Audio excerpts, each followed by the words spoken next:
Should you pay off your 2.625% mortgage rate? Yes, folks, sub 3%. Should you pay it off? Should you be in a rush to pay it off? Does owning a house, your primary home, free and clear, like Dave Ramsey says, is that the goal of life? Taylor, we're going to go through an X or Twitter post in a minute, but yes, what is your initial thoughts about paying off a 30-year or 15-year mortgage sub 3%? Is that something you would do like right away? It's not. No, I would not. But I will also say that the person on the other end is no dummy. You cannot get a 2.62% mortgage if you're a dummy. You're incredibly financially responsible. You have the utmost credit quality. So you're not dealing with an idiot here. So there's obviously different perspectives that smart people, if you're considering me a smart person, that's a leap of faith. Because you could have two different decisions from two individuals. I would not pay off a 2.62. I got it. I don't, like I have mortgage rates in the threes. I have nothing sub 3, but I have several between 3 and 4. And I'll tell you right now, I am not in a rush to, I don't even, typically I round my mortgage payments up. Like if it's $992, I'll write 1,000 just because I'm lazy, but I'm not even in a rush to pay those off. So it's crazy. But let me, so again, folks, this is from Barbell Financial. I am in the process of setting up an interview from him. So we're going to get to the gory details, but I'm just going to give you the outline and see if we get any other clarity about this young man. So in 2015, so a decade ago, he bought a home for $300,000. He put down just over 50 and took out a mortgage for $242. So 2015, he's got a 3.99 30-year mortgage on $242,000. Fast forward 5 years into the craziness of COVID. He goes back and takes his 30-year mortgage and now refis it into a 15-year mortgage. Because of the shorter term and because of where rates were, he now is sub 3 at 2.625. And then 5 years later, he writes a $14,000 check for the last payment. Now he has his primary home free and clear. Dave Ramsey would be proud. So not only did he pay off a sub 3% mortgage, but he paid off $250,000 in a decade. So he's no dummy. He's got disposable income for sure. Yeah. And the more and more I think about this, because again, I think mathematically, right? If you go, hey, I can average 8% in the stock market just buying an index fund. How does that make sense? Inflation is 4%. My debt's 3%. How does that make sense? But I got to tell you, there's probably a lot of people that would love to have their home free and clear. I mean, it's got to be free. What do you think? Oh, no doubt about it. I think that when you look at things kind of mathematically like a robot, and I often think that is a good way, if you can emotionally kind of think about things that way. Take the emotion out of it, strip the nonsense out of it, look at things on the number, on the surface level. So what you have to do in order to break even is you have to get more than that 2.625% from your money elsewhere after tax, right? So that's after key because people don't think about it. After tax, right? So you have to feel confident that you can go to the market and whatever you're going to do, buy a business, run a business, invest your money, buy real estate, whatever it is, you have to be confident that you can clear that hurdle of 2.625 after tax. That is not a high hurdle. Therefore, I question the paying that off unless you are just a very, and I don't mean this detrimentally in this individual. Some people just are a very finicky investor that just does not have the ability, the mental fortitude. And again, this isn't a bad thing. It does sound like a bad thing, so I apologize. But if you just don't have the ability to withstand any bit of volatility, that's when this makes sense. Yeah, one of the things a mentor of mine always reminds me of, especially since we're both on social media, right? You have a monster Instagram feed and TikTok and all of that. So we get all kinds of comments, right? You see them, I'm sure. And you always got to remember that you got to know thyself. And, for someone who maybe grew up in a financially insecure environment, maybe was, had some tough times, paying off your house probably is just free, right? Doesn't even matter if it's 0% debt, but knowing that, that, I don't know, $4,000 a month that used to go out doesn't go out anymore. In this case, this is a pretty young man. I think he's in his 30s. He might be early 40s based on his picture. But, if you're in your 60s, I think there's a lot of reasons to pay off your home, even if it's a low mortgage rate. Because again, you're trying to manage the cash flow. But I think you've got to know thyself. And whether you're a finicky investor, not a high hurdle rate, but some people just stress out about debt.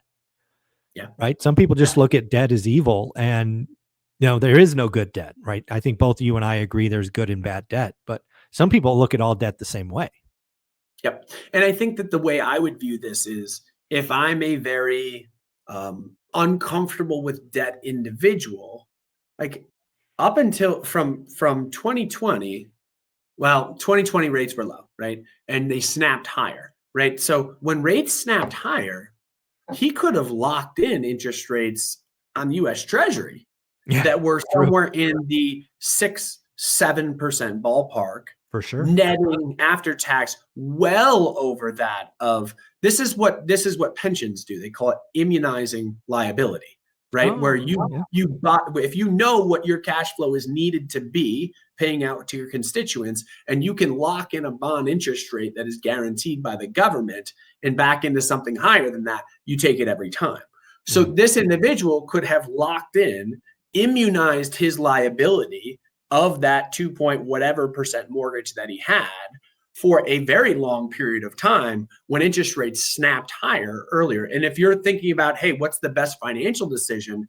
Buy at that point a 20-year treasury or a 15-year treasury that perfectly matches the duration, the liability of your assets, and pay it off along the way, but keep the excess coupon that you will have net of tax. Yeah, again, it's gonna be a really fun conversation. He and I are setting it up, I think, for Wednesday of this week. And again, I think there's the robot in me, the math person. It's like, that's the most stupid financial decision I've ever heard. Right, 2.6. I mean, that's not a high hurdle rate, to your point. And then I look back and I go, I know plenty of people that would love to have their home paid off, regardless of the mortgage is. It just makes life easier. It means you could take a breath. It means you could maybe not work as hard. And going into an environment, where AI is supposed to be the threat to all jobs and all white collar is going to go away, and all of that, there's probably a lot of people that are going, damn, I need to pay off my mortgage fast, so I have less of, I'm less over my skis. And maybe this dude, I have no idea who this guy is. Maybe he's ultra rich. He's like, boom, done. Yeah, maybe 250K is a drop in the bucket. What do I care? Move on to the next thing. I don't want to ever have to think about the mind. Yeah. I actually just changed banks, and I'd rather pay the 250 than to move my mortgage from one bank to another. Whatever, But no, I think reality is, if you break things down and you look at things mathematically, again, and maybe he's one of those people that's like, hey, Taylor, you're telling me the U.S. Treasury is risk free. Do you realize that we're $37 trillion in debt?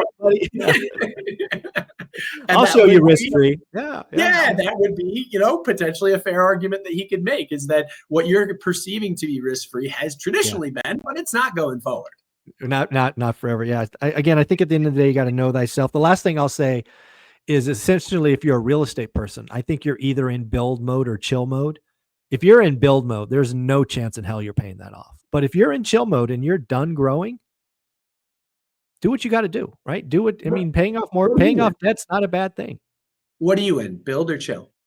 Oh, I'm in chill mode for sure. Yeah. I mean, we would. And you're not paying it. You're not paying. No, but let's answer the question. So one of the things we did during growth mode, which lasted almost 20 years, is we never had an asset dip below 70% debt to value, because we would always go back and tap the equity, right? We would go get the equity and roll it into something else, growth mode.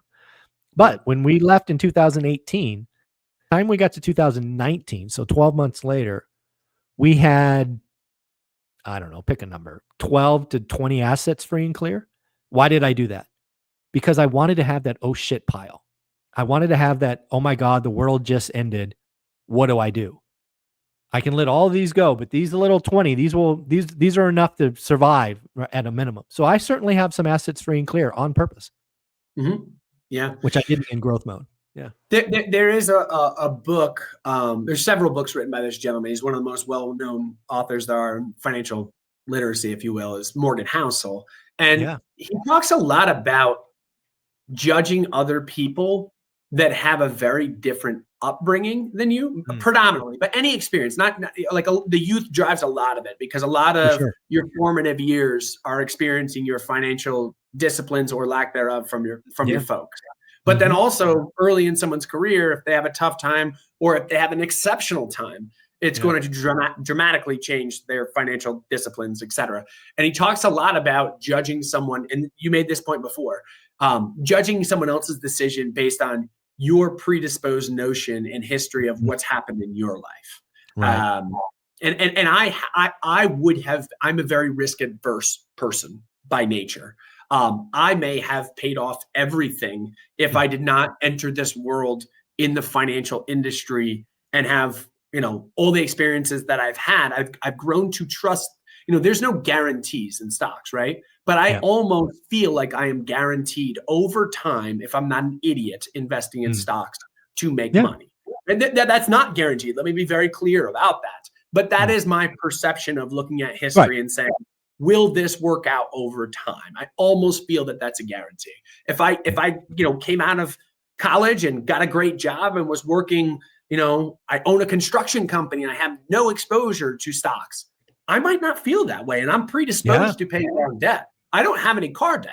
I never have had car debt. I've been fortunate to be able to pay them in cash. That's my predisposed nature. So, I'm talking out of both sides of my mouth here, to state the obvious.